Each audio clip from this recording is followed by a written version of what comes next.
Yes. Can we have breakfast in here next week for the upcoming college students, graduating students, high schoolers? I'm so sorry. What?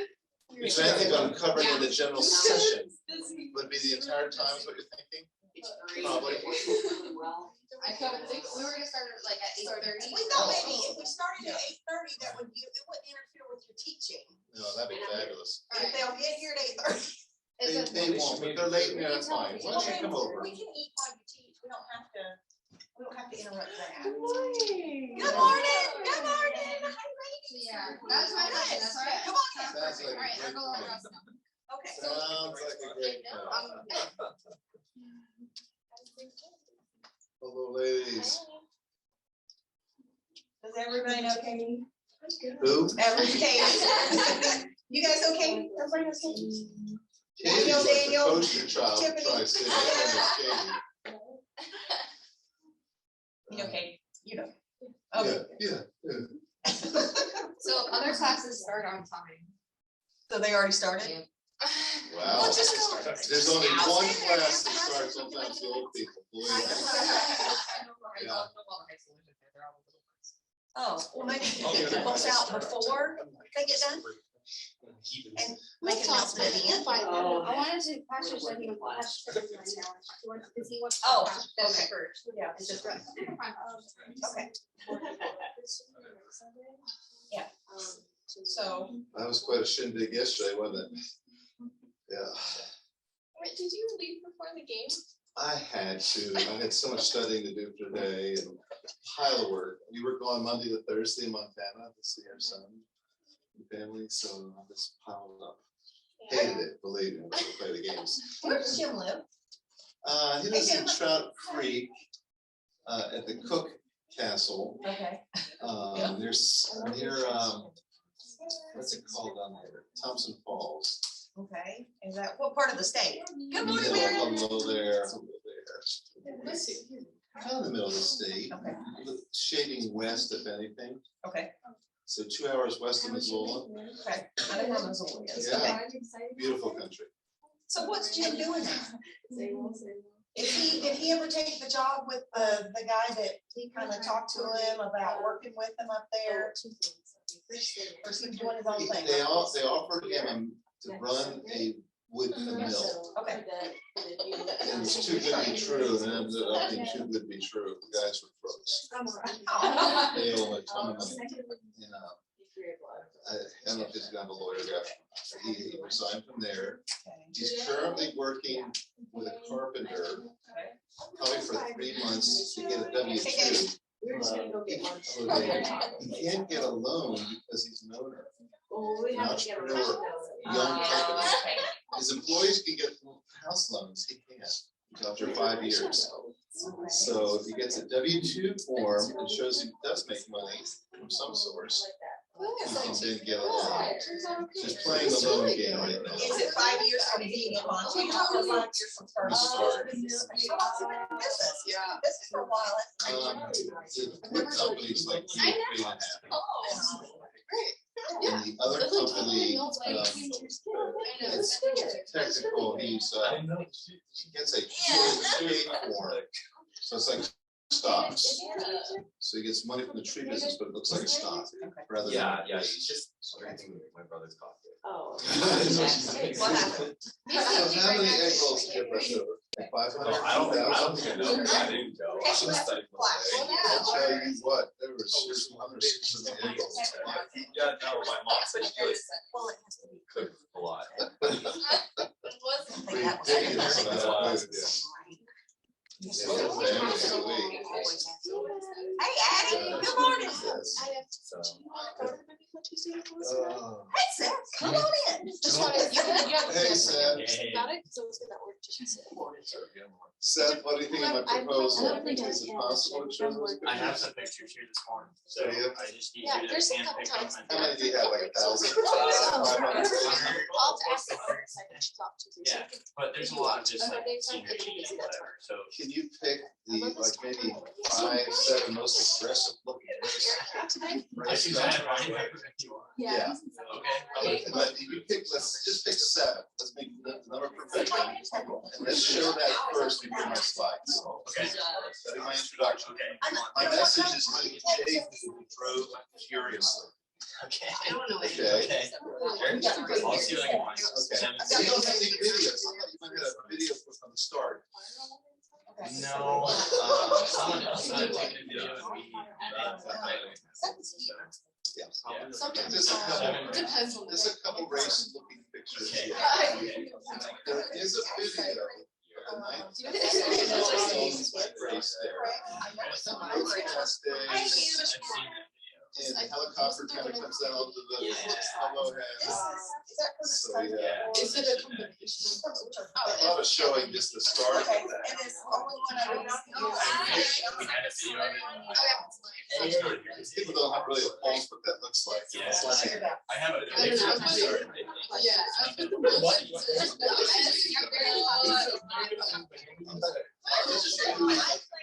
Surprise. Okay. That's scary. Yeah. Oh, It's okay. scary to me too. How was your week? Because you still how you doing? I'll let you know. Watching kids. Are they good kids? For the most part? Do they test you? Push Maren, have you been traveling? you? Maren, have you been traveling at all? Okay. Oh, really? All right. To the zoo? Yeah. You haven't been there, I bet. Okay. So where have you been? Where have you been in America?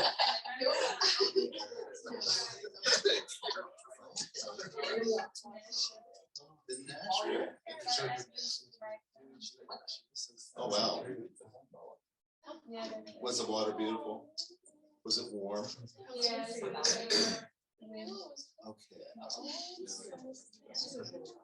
I love the ocean, love swimming. My body certainly catching the waves, riding the waves. Ooh. So how's everyone doing? Good. Hi, Daniels. This is Seth Blumenthal's first time with us, and Kate as well. So welcome to our group. Some of our recent transitional people. Yep. So Seth is my mechanic. So I've got a racing motorcycle that I can't do anything on. In fact, I need brakes fixed really quick. I just was working on mine, so yeah, it's all. I keep forgetting, trying to go riding, it doesn't pump brakes. I'm like, whoa, this is Yeah. a little squirrely. Yep. Yep. No, we'll So get 2 there. days now, but we ride together, and he works in the AV ministry here. He's working on his pilot's license. So what do you got left on that? I am gonna solo hopefully this next week, which is a huge milestone. And then I'm gonna work on my cross country work and hopefully get my license later this summer. So solo, no one's in the plane, what that means. Yep. Yep. So how's it, you meet at the airport, your instructor's there? Yeah. He says you hopefully have life insurance. No, I'll go up with the instructor for a little bit and fly come back down, and be like, okay, you're good to go. You're good to go, and you go by yourself. Yep. And how long do you go for from there? The requirement's 3 touch and goes. It's 3 like touch and goes. For what? Full stop. You're solo. Have you done a solo yet? Yeah. So he's gonna do solo this week. So then you come back, and if you don't crash, you pass. Yeah, and then I'll start working on my next steps, of course, a private. Okay. And that's just putting in hours. Yep, hours working on cross country work, so going to a destination, navigating, that kind Okay, of thing. triangulating, Yeah, there's some of that. or is it all Yeah. technology now? There's a Well, it's called pilotage and then regular. It used to be called triangulating. So do you have your maps thrown out in front of you or are you on iPads? I've got a GPS, but I'll probably use charts. Okay. Yeah. No, you will not. Stop lying. Yeah. I like charts. Do you use I like charts or no No, charts? no, beginners. Yeah. It's like this big. No. Oh. Foreplay. Yeah. So what, can you go all the way up the western slope like to see your grandparents? I hope I can soon. I have to stay pretty close to the airport with my Okay. solo. So once I get my license, I'd like to go over the Western. Does your dad have a license? No, it kind of skipped a generation with him He because my didn't grandpa need, she has it. flew, but he did need one. My grandpa flies, and then my dad just kind of stuck with motorcycles. And Okay. I got the flying gene. So, Okay. yeah. Good. And y'all see Slavic made my newsletter this week? Congratulations. I haven't read it yet. I haven't read it. What's happening? We were at the School of Mines, and so he said, I really want to be in your newsletter. And I was very gracious, believe me, couldn't far worse. What did, You have should no we idea. read it? Yeah. Yes. No. Guys, there's a simple misunderstanding.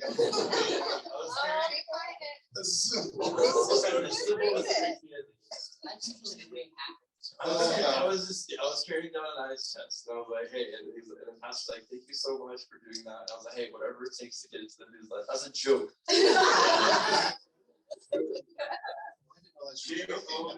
thought it was serious, like SERIUS. Serious. Can I get put on your newsletter list? You should have already been on You should there. have been I'm on. on your discussion question list. Oh, wow, then I haven't put you on both. Sorry, I'm gonna get Patty on there and Eric and Seth. Oh, who's not on my weekly newsletter or I'm on my your newsletter. ABF class? So we need to get it. Deb, if you I'll help give me. you a get list. these- Okay, who do we need? Okay, look, if Yeah. you're not on there, write your name at the bottom of this list. I did Write your this on email. purpose. Write your email at the bottom of the list. It's a brilliant thing. Let's see, here we go. Football Okay. Weekly newsletter. All right, so Does that, it need to be read? and then we have my ABF that I send out. So, okay. That one we didn't get. Great. Well, my wife is on the way to the airport taking her son Jim there, so she'll be back from church. He's in the news. You want to read it out loud? Sorry. Oh, All right, it's like it talks a little bit about the School of Mines and that there were 15 people in attendance, and then it said also Slavic. I'm not going to pronounce the last name. Was in attendance and carried the ice chest with sodas. He mentioned to me that he wanted to be in my newsletter. So Slavic, you are now in my newsletter.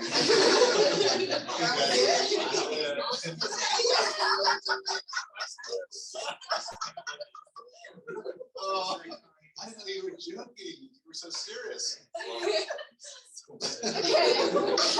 I don't want to be in your newsletter, but I want that to be in your newsletter. Let's do it. I'll make sure. Because that's official now, and y'all need to be You inviting want to people. talk about it with those who are in class? So we're gonna go up to Camp Utica for like 3 days, just for like retreat. They got a lot of fun stuff up there. I've never been there, so but it'll be Oh, it's interesting. awesome It'll be place. great. We're gonna go as like a big group and just invite people. It's $25 per person for the whole weekend. Yeah, we're gonna take the church vans. Yes, Say that we're again. gonna take the church vans. Yes, we will. Okay, we will take the church vans, so nobody's gotta drive. I'm gonna be driving up early if you wanna go up early, but you don't have to. That's fine. They've got like a lot of hiking stuff. They're gonna probably get us on some horses, go horseback riding. They have shooting range, an archery range. Climbing. Climbing They have wall, climbing climbing wall, stuff like that. It'll be a lot of fun. You have no phone service, which is phenomenal. If you have guns, you Look can. at Hannah. Yeah, you can use Bring them your all. guns, too. Freak out. Yeah. Do they have a landline? The horses are neat. They take you for a run. Yeah. They will have a horsemanship camp at the same time, but it's a lot less people, so we don't have to worry. Also, this is going to be like a bigger thing. Like they're inviting all their churches from Utah now.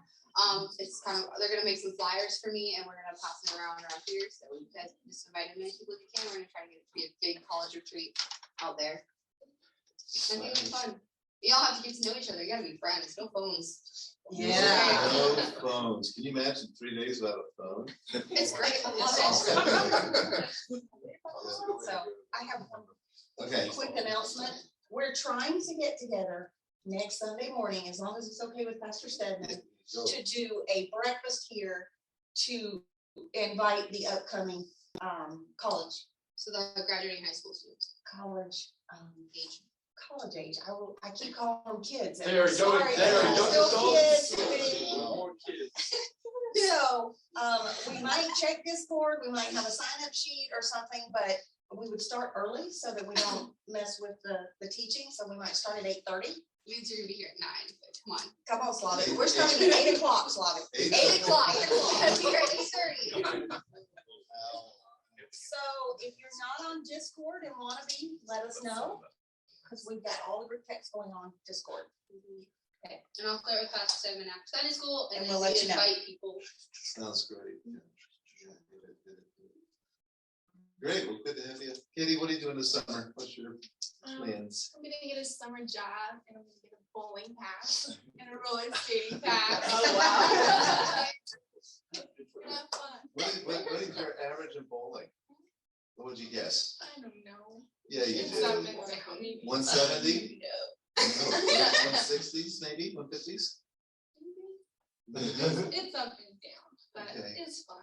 How many do you like to bowl? Just curious. This is fun. That would be a great event. Maybe you can help organize one for us. Okay. So do you have teams when you do that? You can have teams. You can, yeah.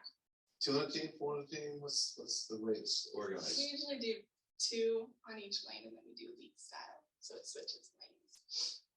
What do you mean switches? Like you do it? Back and forth, so makes it even. Can you use bumpers? So great. We will let you know. I think we should put together a mini tournament. So teams be 2. 2 on a team would be a good number. Well, I mean, I don't know. We just kind of have like the 4 of us go, you know, so we're all kind of in our own. Okay, is there So- handicaps? I mean, people are handicapped. Oh. Used to, but Okay, I didn't realize that many folks like bowling. That's fun. Where do you go? AMF Northland Lake. Northland, okay. Don't go to Fat Cats. Where's Fat Cats? It's over in the Western State Promenade. Oh, yeah. Yeah. Is it rough? Not good? We went with a couple other people, was it Friday? Okay. And our lane broke down like 4 different times. Ow. And then stopped giving our balls back. You gotta stop hitting like hitting the thing, you know? See, they told me I could use a bat. Ow. It's their fault. Well, anyway, great to have you. So, yes, Um, Tiffany, what we got today? Announcements, after service today, we are planning on going to have lunch, if you guys would like to join us. We are planning on going to Taco Place. Torchies. If you're okay with that, if not, we can go Yeah, to our. go for it. Where is it? It's over there.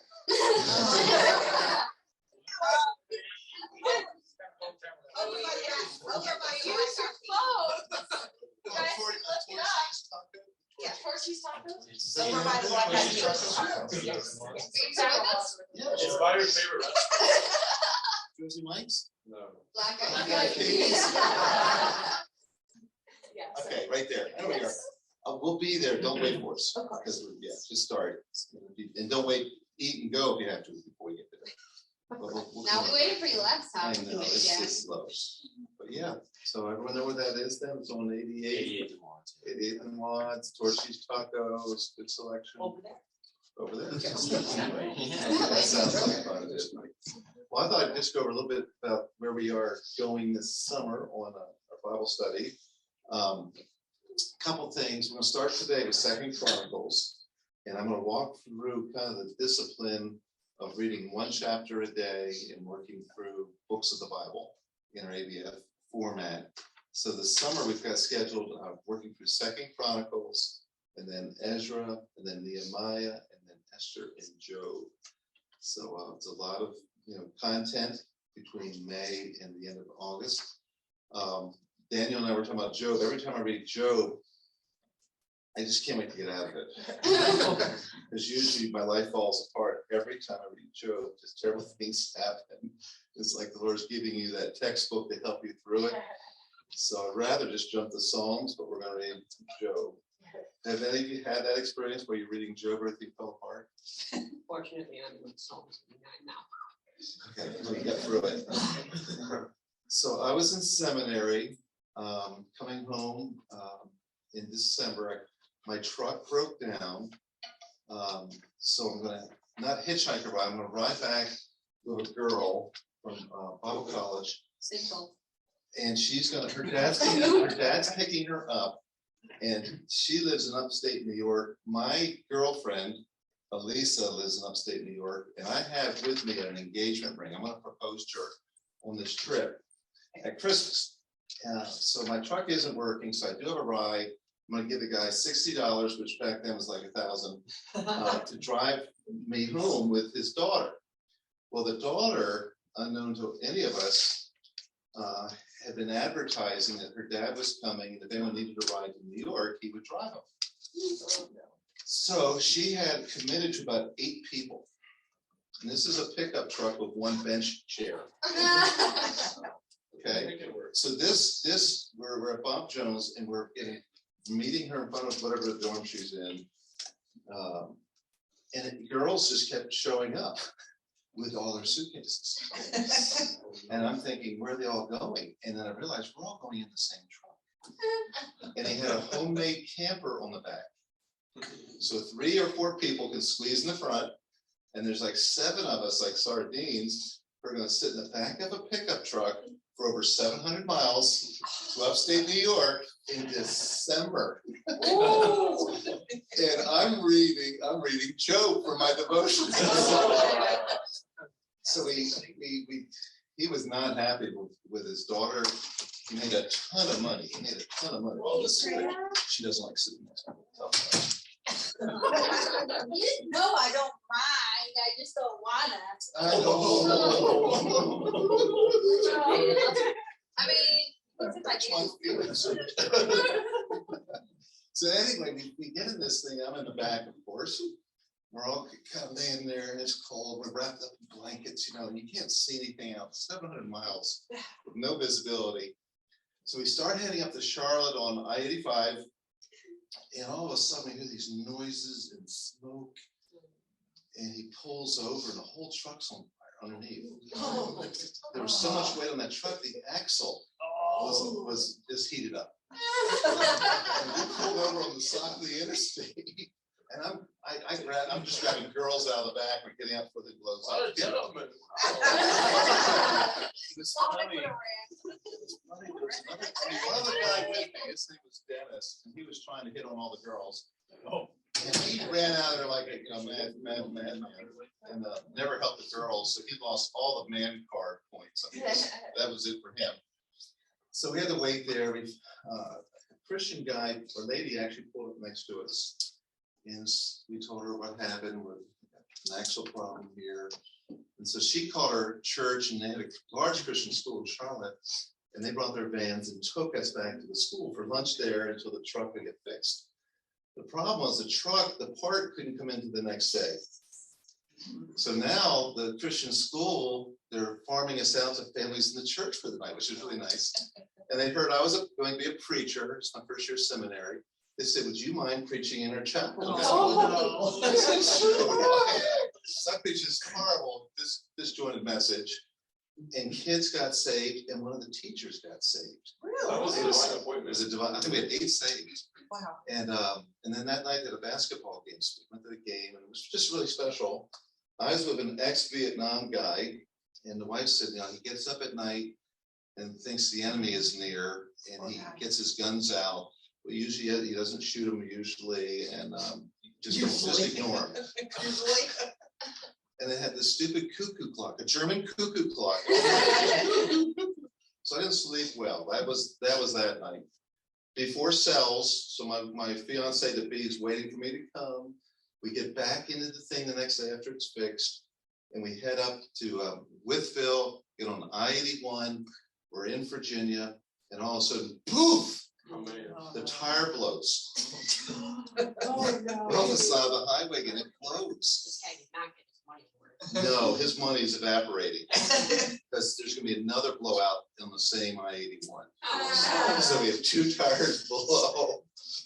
We finally get to Elisa's house when they dropped me off like 2 o'clock in the morning. So it was almost a 3-day trip. It was a nightmare, but the whole time I'm reading Job. It was your fault. You were reading Job. We had a great trip. So anyway, we're going to read Job this time. So just expect an awful summer, guys. Awful That's all I'm hearing. So let's start with 2 Chronicles. Tomorrow, technically, in our reading schedule, you would read chapter 1 tomorrow, and then through the week, you'd read 6 chapters, and then next week, we would discuss those 6. So let's just start off on the format with 2 Chronicles. Oh, that's not my truck. He's not the man from last week. Also, I have extra notes from Friday's Bible study. I hate throwing these out, so if anyone would like to read about the Battle of Armageddon, there's a copy for anyone. Pass those around. Oh, he's there. All right, so what I do, I send out discussion questions for each chapter that we're reading each week. So I just sent out last night the discussion questions for 2 Chronicles. So technically, what you would do is you'd read 2 Chronicles 1. If you'd like to look at the discussion questions regarding that chapter, then you can and try to answer those. We'll do both of those today. So basically, we're acting like we're in our apartment or home, and we're just going to have devotions with the Lord here in 2 Chronicles. In the Old Testament era, 1st and 2 Chronicles were all one book. So later it was divided into 2, the contents of them. So let's just start here. So we have verse 1 that goes all the way to verse 17. How many people do we have? About 17. Why don't I start here, and I'll just read verse 1. Numero dos. You got it? You're lucky I don't have a Spanish Bible. I'm very lucky. Verse 2. Let's If go not, I'll around. just grab my phone and do it the embarrassing way. That'd be fine. That'd be fine. Okay, so I'll begin. Beginning in verse 1. And Solomon, the son of David, was strengthened in his kingdom, and the Lord his God was with him and magnified him exceedingly. And Solomon spoke unto Israel, to the captains of thousands and of hundreds, and to the judges, and to every governor in all Israel, the chief of the fathers. So Solomon and all the congregation with him went to the high place that was given him. For there was a tabernacle of the congregation of God, which Moses the servant of the Lord had made in the wilderness. But David had brought up the ark of God from Kirjath to the place David had prepared for it, for he had pitched a tent for it at Jerusalem. But the bronze altar that Bezalel, son of Uri, the son of Hur, had made was in Gibeon in front of the tabernacle of the Lord. So Solomon and the assembly inquired of him there. Solomon went up to the bronze altar before the Lord in the tent of meeting and offered 1,000 burnt offerings. In that night did God appear unto Solomon and said unto him, Ask what I shall give thee. And Solomon said to God, You have shown great and steadfast love to David my father, and have made me king in his place. Now, O Lord God, your promise to my father David is fulfilled, for you have made me king over a people as numerous as the dust. Give me now wisdom and knowledge to go out and come in before this people. For who can govern this people of yours, which is so great? And God said unto Solomon, Because this was in thine heart, and thou hast not asked riches, wealth, or honor, nor the life of thine enemies, neither yet hast asked long life, but hast asked wisdom and knowledge for thyself, that thou mayest judge my people, over whom I made thy king. Wisdom and knowledge are granted to you, and I will give you riches and wealth and honor, such as none of the kings have had who were before you, nor shall any after you have the like. Then Solomon kept his journey to the high place that was at Gibeon to Jerusalem, from before the tabernacle to the congregation, and reigned with Israel. And Solomon gathered chariots and horsemen. He had 1,400 chariots and 12,000 horsemen, whom he stationed in the chariot cities and with the king in Jerusalem. The king made silver and gold as plentiful in Jerusalem as stone, and he made cedars as plentiful as sycamores in the lowland. And Solomon had horses brought out of Egypt and linen yarn. The king's merchants received the linen yarn at a price. They imported a chariot from Egypt for 600 shekels of silver, and a horse for 150. Likewise, through them, these were exported to all the kings of the Hittites and the kings of Syria. Okay, excellent. So for your devotions, just one chapter a day, so maybe 5 minutes, if even that, to read that through that passage. And the 2 things we're looking at in your devotions, number 1, is there anything that kind of jumps out at you, that impresses you, blesses you, arrests your interest, and grabs your attention? So let's just stop for a moment Is there anything that kind of catches your attention here in chapter 1? Really love how humble Solomon was here in this moment, and sort of, you know, identifying that as a human ruler, he was inadequate to come up with any adequacy in terms of determining how to rule.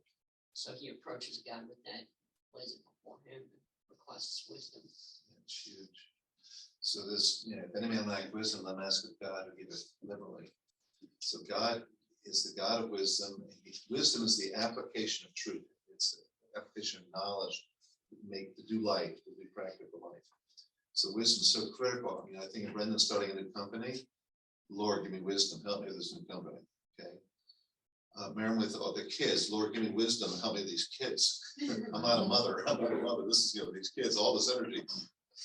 Wisdom on flying. Lord, is this, you know, what do I do with these conditions? And, you know, just wisdom in something that could be very life-threatening. What are some other applications for where, boy, we probably should ask God for help on this one? We need a little bit of wisdom. I think we're now in a situation where we have to make a decision, whether it's regarding, you know, what school we have to go to, where we have to go work, you know, who we, you know, like what we have to do. Things are, like, for example, buying a house here in Colorado. How does that happen, right? You know, like, there's a lot of things to be spread off. Yeah, wisdom on just doing life here, kind of housing. With my son Jim this morning, and he owns 2 companies. He has decent income, but he can't get approved for a loan for a house. Montana is as expensive as here. So he's thinking, do I buy an RV? You know, what do you do? So wisdom. What's another application? Boy, you probably need to ask God for a little how to do this thing. Parenting. Yeah. I just replaced my garbage disposal last night. Okay, wisdom, fixing something, sure. Yeah. So here, you know, Daniel brought out this passage that jumps out to me too. You know, how do you pasture? How do you shepherd a flock of whatever number of people and do it well? And Lord, help me, give me wisdom on leading, guiding, shepherding, managing, whatever it may be. Someone else an application for you personally. Also, like, you know, all of us are in different places. Some of us are in school, some of us have jobs, and some of those jobs are in particular areas where God is everywhere, but you can be working with most people if none of those people are saved. And so wisdom on how to, you know, deal with all of that your surroundings. How about wisdom for those who are going to college who've never had roommates other than sisters before? So let's say you're Sarah, she's got a great roommate, but what are things that a college student can anticipate in the dorm where they might need a little wisdom? Conflict. Arguments. Fights. Wakes you up early in the morning. Yeah, different schedules. Yes. Some people like stay up late. And you're saying, please, can you turn that light off? I'm trying to sleep. And some people, my wife's a morning person. So when she was going to college, she would jump out of bed very early and kind of go, da-da, and scream real loud while everyone's in bed with their, you know, sheets over their head, and they hate it. It does talk about several helpful. Greeting your friend with a loud voice. Yeah, please, before I have coffee, don't even talk. Just Proverbs say, don't do it. Don't do it. Don't do it. Pastor. Yeah. Funny story. Yes, please. I did go to Bob Jones for a year, and I shared this. Okay. Wait, what? Roommates. Yeah. Yeah, I told you this. I had a roommate. She was a music major, and she was also a freshman. And she did not like getting up in the morning. She was very slow and very irritable in the morning. And, you know, greet her, hello, good morning. So I was like, oh, okay. And, you know, I couldn't wake her up. I'm not her mother. Anyway, so we found that playing hymn music, like gospel music in the morning, would help wake her up in great mood instead of being like really irritable. So it was like an experiment. We're like, okay, what will do the trick? Sounds like King Saul, who David played music for and chased the demons away. She was Okay. perfectly fine when she was awake. So wisdom on schedules and grumpy old bears. What other wisdom might you need in a college setting with a new roommate or two? I was gonna say just relationships in general. They're Yes. rough. For me, I was just tired of people all around me. I just wanted to get away. I don't want all these people. So I go out in my truck and just sit in my truck. Wouldn't run, so I had to sit in the truck. Pretend you go somewhere. But yeah, wisdom. Wow, great passage. Okay. Another section or point or verse jump out to you? Thank you, Danny, for sharing it. Excellent launching time. Anything else? Just kind of inspirational or something. That's interesting. Just like the fact that he offered 1,000 burnt offerings. That's a lot of offerings. Wow, that's enormous. Like, imagine the dedication you have to have. Yeah. So the king, what Addie's referencing here is at this meeting with God, he offers 1,000 animals that are very expensive. And a burnt offering, unlike the other offerings that a Jew would make, the entire animal is put on the grill on the altar and totally burnt. Totally burnt. There's the other offerings, like a peace offering. Some of the meat goes to the priest, some of the meat goes to the family. You have fellowship dinner afterwards. You have steak, grilled steaks, and that's nice because everyone benefits. But in a burnt offering, it's all given to God, and it pictured every burnt offering pictured Christ, who's going to give his all to us on the cross. That's what that was signifying. And then for believers, we're to be burnt offerings, where we sacrifice all to God. That's a reasonable response to him.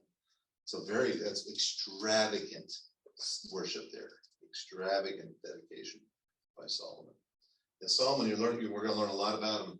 He is all or nothing. It's more all than nothing. He is extreme, very intense personality. And you're already starting to see that sacrifice hinting of, wow, this is big. He did everything really big. Okay, any other passage jumps out?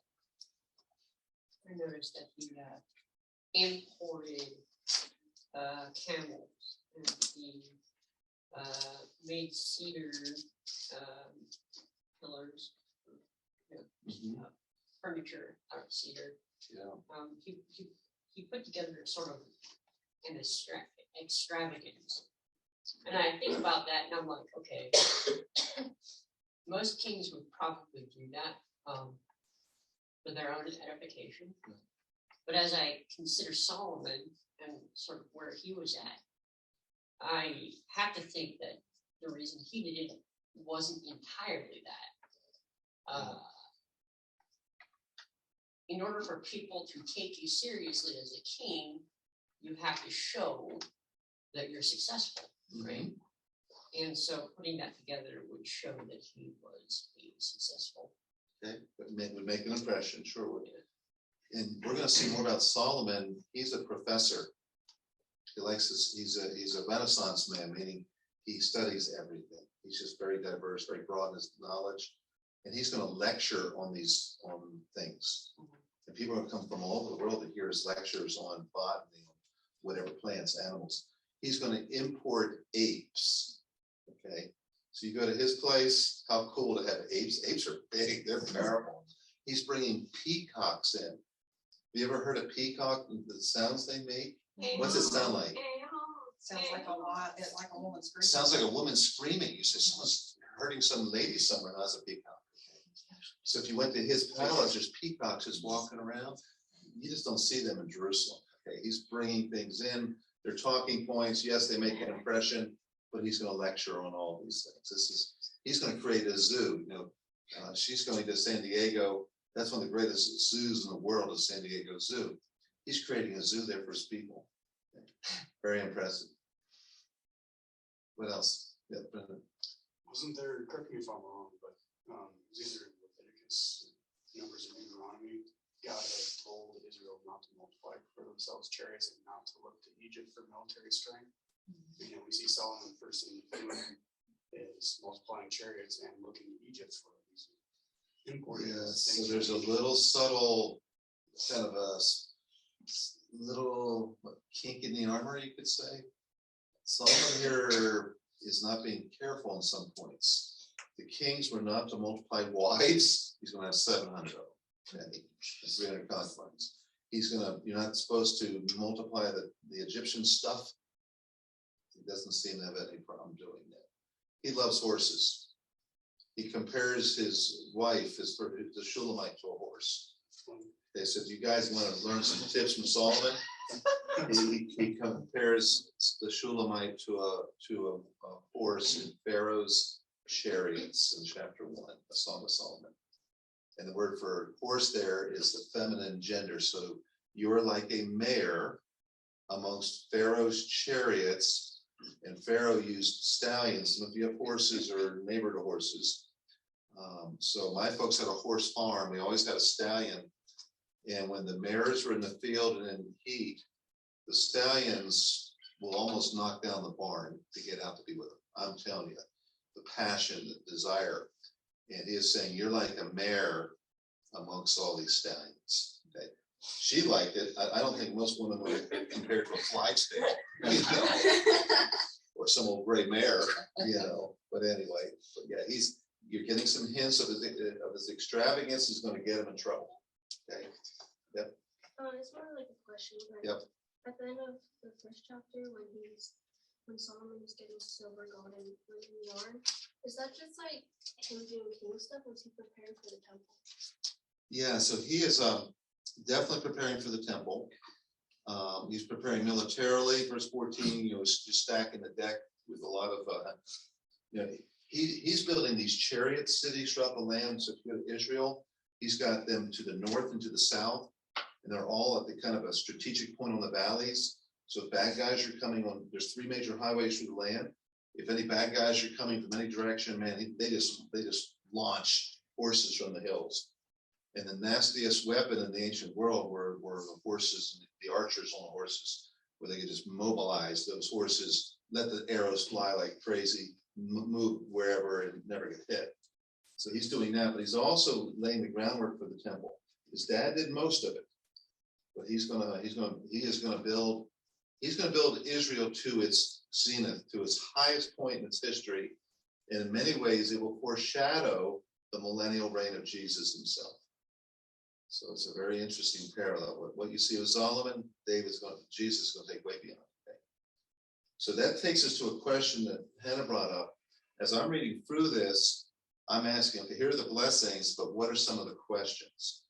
And then my wife and I, every morning, we do about 5 questions together on a chapter. That's our devotions and an application from that chapter. So you're getting our byproduct of that work. But any questions that came up as you heard the passage read, or as you've looked at this a little bit more, any questions that you have from the chapter? So I'm writing books, commentaries, the Ing series, Inspiration Notes for Growth. Here's on the backs, all the commentaries I've written on different books. This one's just the old Sunday school lessons. These are just a terrible commentary. I wouldn't walk across the street if they were giving them away to get one. But what technically these commentaries are doing, they answer maybe the questions you might have in the text.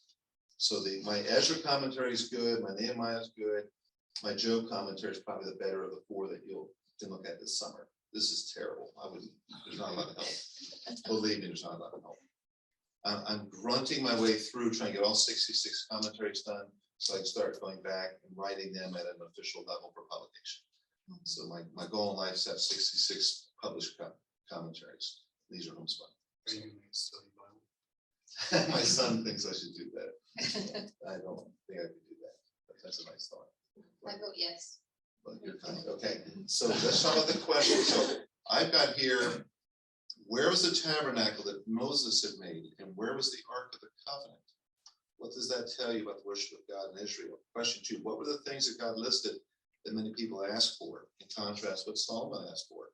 How did God respond to Solomon? Why do you think Solomon multiplied the chariots and horses? That comes back to Brendan's observation. Okay, why is he doing that? He's not obeying God. Because what happens, you trust your military strength rather than God. That's not the direction God wants you to go. So questions from the chapter. Let's just talk through anything that grabs your attention or interest. What's this all about?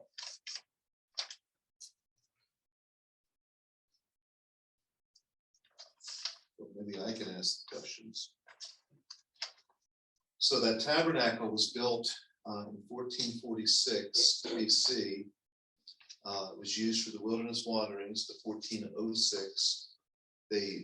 Israel, the next generation meets east of the River Jordan, on the Moab side, that's not Utah, Jordan side, and then they cross over with the ark into the promised land.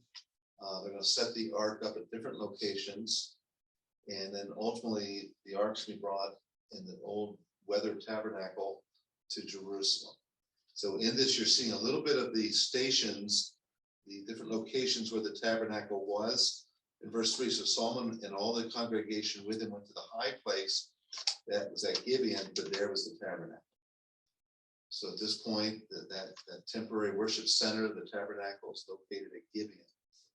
And that's where God is going to meet with Solomon. So how many times does God appear to Solomon in his lifetime? This is an anomaly. This doesn't happen with us normally. Twice. So 2 appearances where God reveals himself in a unique way to this man. And in this case, he meets with Solomon and asks, basically, blank check, what do you want me to do for you? What is that? And that's where he asked for the wisdom to govern the people properly, to love the people properly. And God was very impressed with that response, because most people would have asked for what? So if you want $1 million right now, how would that change your life, if at all? Just curious. So what would you do with $1 million? That's not a lot of money. Let's say 10 million. I think I'd be able to buy a teeny tiny house here. All right. What would you do? What would you do? How would your life change? You inherited $100 million. How's your life change? Honestly, what I would do is part of that money, I would at least dedicate at least $1 million for Pastor Sam to build other cabinets. Oh, he's really trying for that. Well, what else to do is buy a KTM, another KTM for you. Oh, that's very kind. I would joke if we received $100 million, whatever. I don't think it would change anything. I'm very happy personally. I'm very content with everything in my life. I mean, not spiritually. I wish I'd grow more, but physically, I'm really blessed. But I got a great wife. I got kids. I got a dog.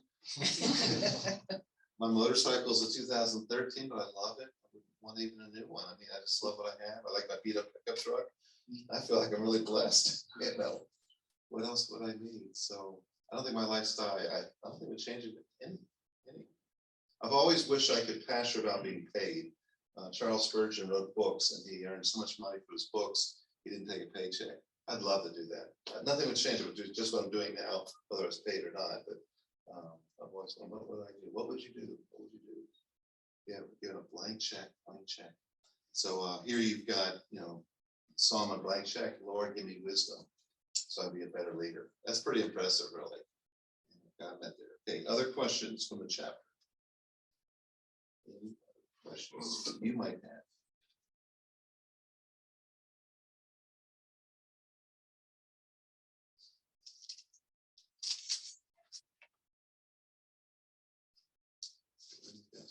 So it says in that night, God appeared to Solomon. So was that a dream or a vision, or was this? Yeah, the question is, that this connection with God in that night, was, so does God, God is a spirit. So you can't see a spirit. We're in the Old Testament era. If you see God in the Old Testament, it's called a theophany, a manifestation of God. Theos, God, phoneo, to manifest or to reveal. So a theophany is an appearance of God. And technically, every appearance of God in the Old Testament is called a Christophany. So someone took human form and claimed to be God. That was the pre-incarnate Christ. So pre means before, incarnate means before Jesus took on a human body permanently. There were physical human manifestations of God through the second person of the Trinity, Jesus Christ. They're called theophanies, and technically Christophanies. So give me a Christophany in the Old Testament where Christ revealed himself to someone in the Old Testament. a Christophany. Would that be like some Moses at the burning bush type thing? So did he see anyone there? Well, a physical form, no. He saw a burning bush. No, but when Moses went up with the 10 Commandments. Yeah, it seems like he saw God face to face, sort of an encounter of God. So something's going on with that Mount Horeb situation. Okay, something's going on there. Yeah. Jacob wrestling with God. Yeah, so Jacob wrestles with God. That didn't work out real well when he lived the rest of his life, showing that God had the upper hand. So that was it spiritually wrestling with God? Was it wrestling literally with someone? If it was literally someone, then that was a Christophany. What about Joshua when he was talking to the commander of the army of the Lord? Yeah, so that he was talking to someone he thought was, are you for us or against us? Not only am I for you, I'm your captain of the host. I'm the leader of this thing. What's your thoughts on Melchizedek? So Melchizedek is a character in the Old Testament, and his name means king of righteousness. So the Hebrew word for king is Melech, Melchiz, Melech. Sedek is the word for righteousness. So he was the king of righteousness. He was the king of Salem, Shalom, king of the city of peace, Jerusalem. He was a priest, so he was an interesting guy. He's both a king and a priest. And normally in the Old Testament, if anyone tried to cross over from being a king to a priest, it was a pretty bad, it was a leprous situation. And if you went to the high priest and took on the role of a king and tried to do a dual role, never worked. So the only person in the Old Testament where it was commended was both king and priest, it was Melchizedek. So the question is, was that a human being or was that Jesus Christ? And the book of Hebrews talks about Melchizedek, gives you a little bit more background to that story. So Goodman actually differ on that. I'm going to think it's a literal person, a human being, and that he was a type for Jesus Christ, the antitype who was both king and priest. But some believe that was a pre-incarnate vision of Christ. So Goodman differs. The point that if you think it's Jesus, Hebrews talks about Melchizedek and not, it speaks of him not having lineage, or at least a record of father, mother, and so on and so on. And that's kind of left out of the narrative. So was it left out because God doesn't have a father, or in the sense of a human father? Or was it deliberately left off to again foreshadow the eternal Son of God? So good men differ on this one. This is a flip to the coin. I'm flipping it and landing on the one side, but someone teaches the other. I'm all ears. I'll listen to the arguments. So what about when someone showed up at Abraham's tent and told him that his Sarai would have a little baby boy about a year later? And she laughed. And what did they call the boy? His name means laughter. Isaac. She's like, are you kidding? I'm 90+ years old. I'm not a baby. You know, like next week, if my wife came into class and like, you pray for me, and it's not feeling real well in the mornings, and I'm about 4 months pregnant. My due date is in September. Joe, pray for me. What would you do? She's 63. Don't tell her I said that. She's 63. Okay. But like having godmother. Yeah. So he has 3 people show up, Abraham to his tent, and 2 go on down to Sodom and Gomorrah, and 1 kind of vaporizes. Who was that? That was a Christophany. That was Christ. So they're really neat. So anyway, back to Brennan's question: how did God reveal Himself? If it's God the Father, you don't see God the Father. So was it Christ in a manifestation of Himself in human form? Was it a vision, dream? Usually night is associated with dreams or vision kind of mechanism. So often God slightly distances Himself from the creator to the created by visions, kind of in between stopgap revelation type of thing.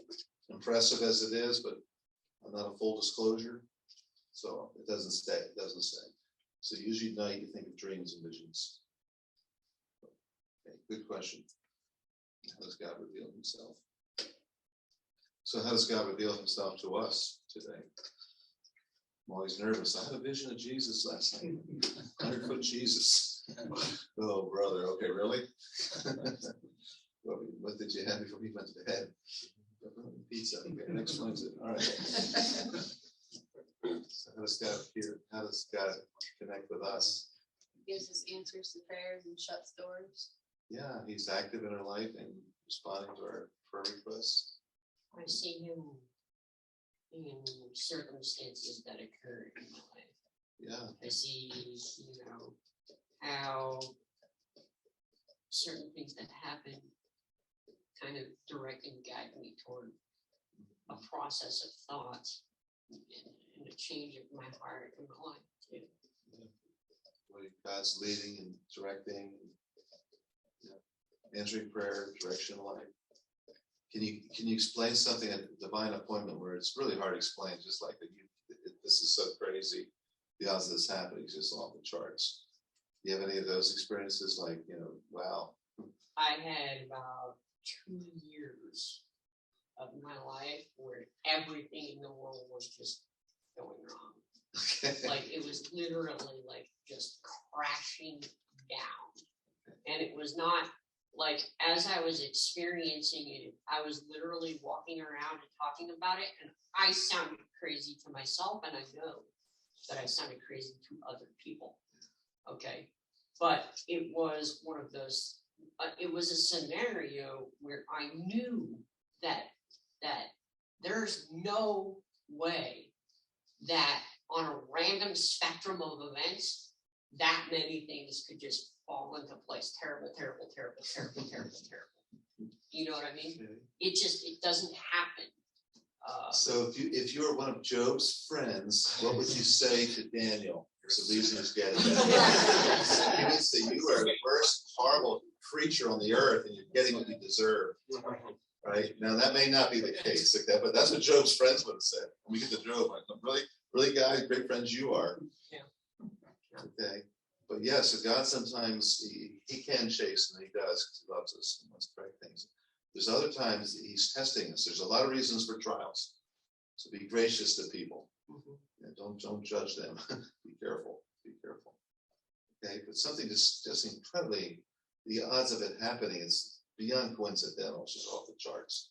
Daniel? So when I first started to come to Tri-City, things were kind of going slow here. I didn't know if I should stay here or not. And so there was another church that I decided to kind of go there and check it out.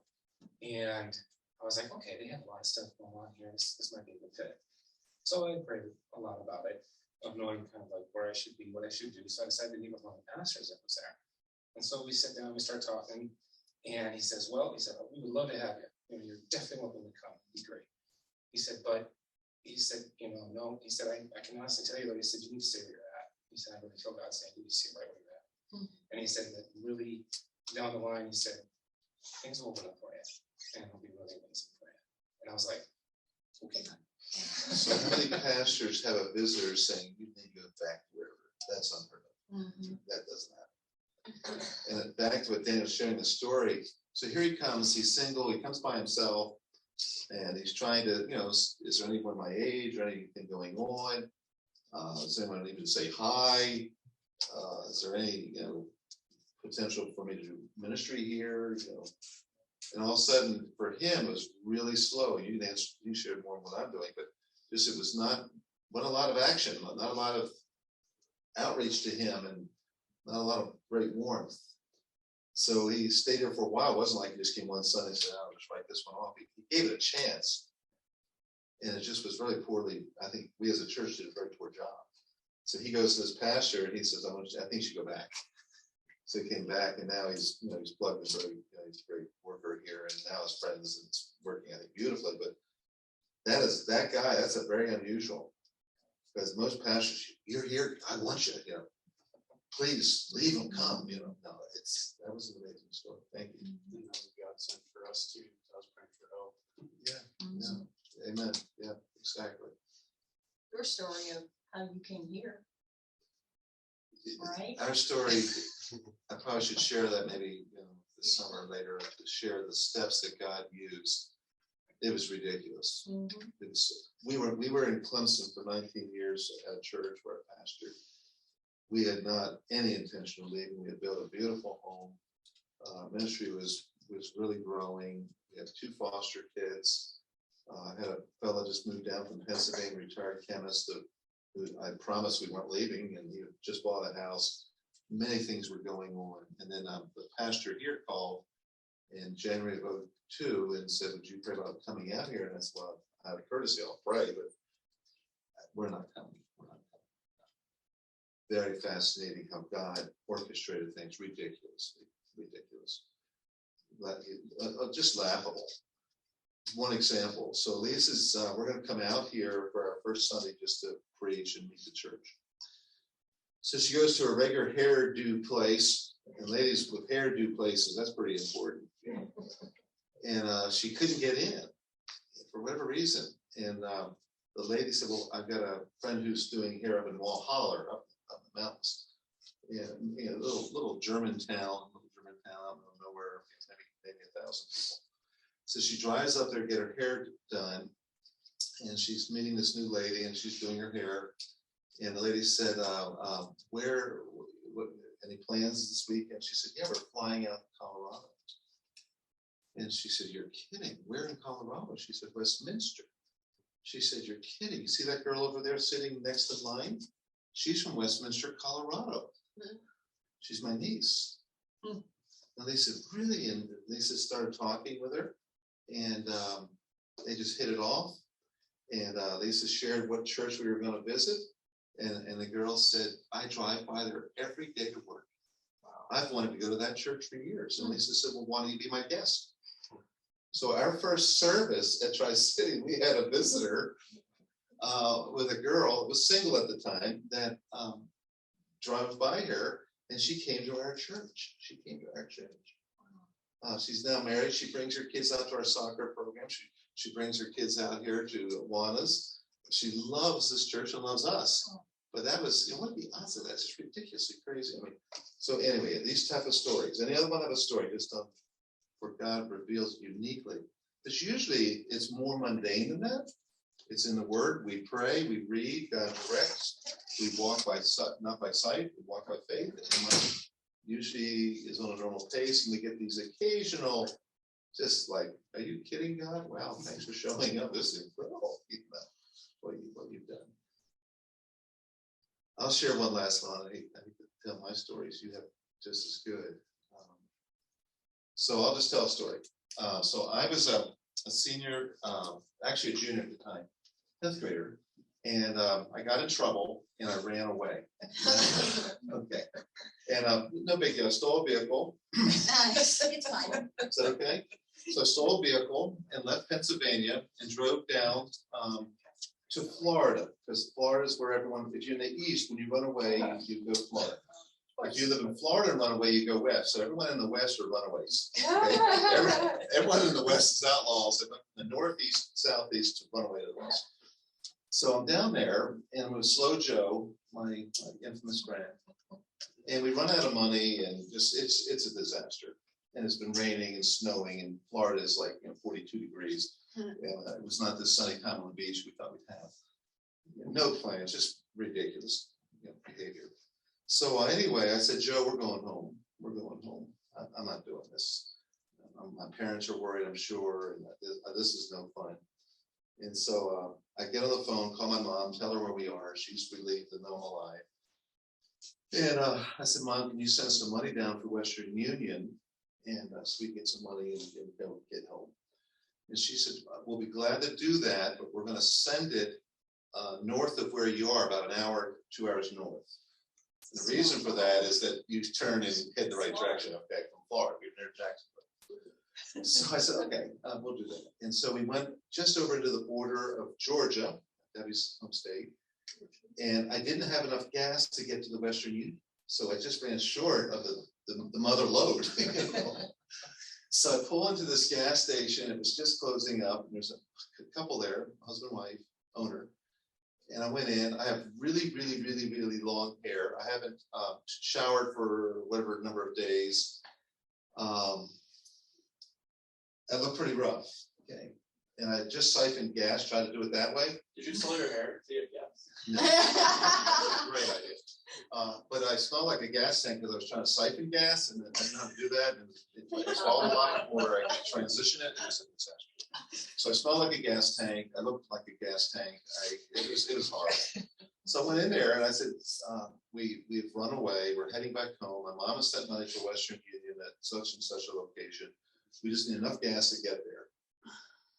And the lady said, how much do you think you need? I said, I think $20 would do it. And she said to her husband, honey, what do you think? And he said, no way. I said, look, I promise I'll pay it back. And he was like, yeah, we'll see that again. And he said, no, we're not going to do it. And she said, honey, I think maybe we should do it. We should do it.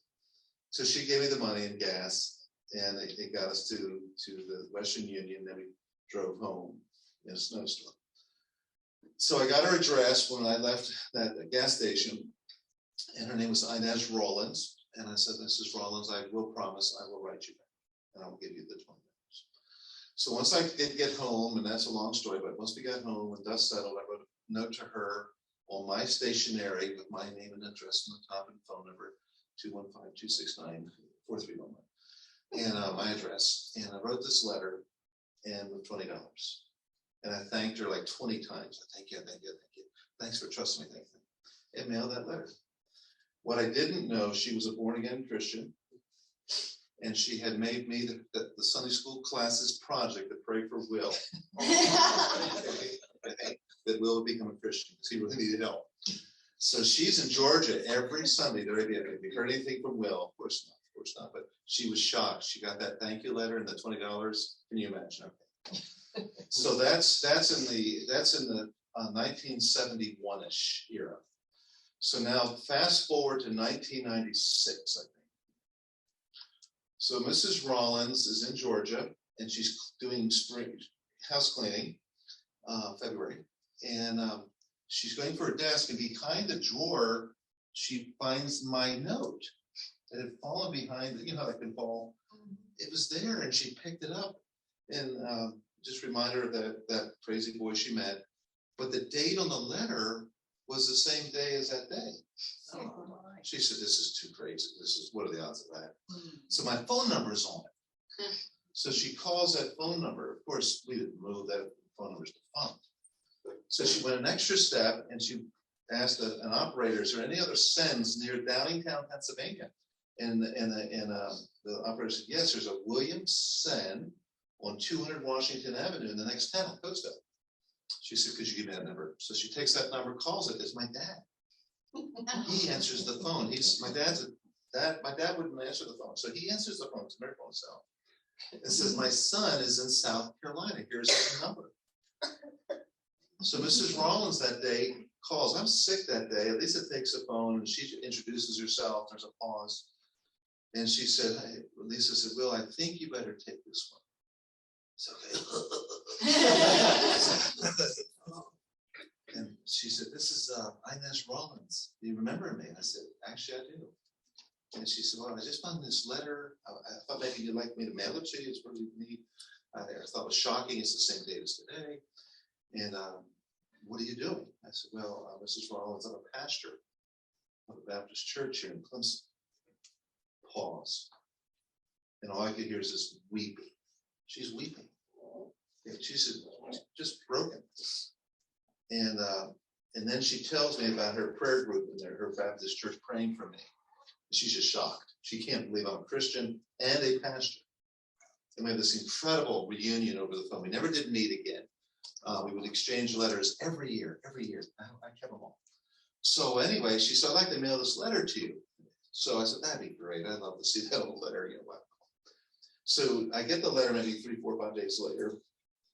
And she writes a beautiful letter. Here's my letter of thanks to her. And she puts $20 in it. I said, wow. So I said, honey, what do you think? That's just crazy. I said, honey, why don't we pray? Let's just pray that the next time we come into a ministry of a runaway, that we'll tell the story and we'll give them the $20. And I pray specifically, Lord, send us a runaway. We pray, Lord, send us a runaway. Minutes later, I have a black friend, his name is Peanut. And Peter comes to the door and he has a girl with him. He had just picked her up. She was hitchhiking on I-85 coming out of Vidalia, Georgia. Vidalia. Gotta get it right. And who knows if that was really where she was from, but she's running away. And Peter said, Pastor Sam, I didn't know what to do, but as soon as I picked her up, I thought of you. And can I just leave her with you? I said, Peter, just leave her, please. So Lisa made her a beautiful tomato soup and a what's the sandwich you grilled? Grilled cheese sandwich. She was hungry. And we sat there with it. We didn't feel comfortable having her stay that night with us. She was rough. So I said, what we're gonna do, I said, we're gonna get you a motel tonight and we'll look for work, whatever, we'll just help you. We'll get you whatever on your feet. And I said, we're gonna get you a motel tonight and I'm gonna give you $20 this evening. And I told her that story. And then I told her, I said, she didn't want to get saved. She didn't want to be a Christian. I really worked hard at it. She did not. And we didn't force it.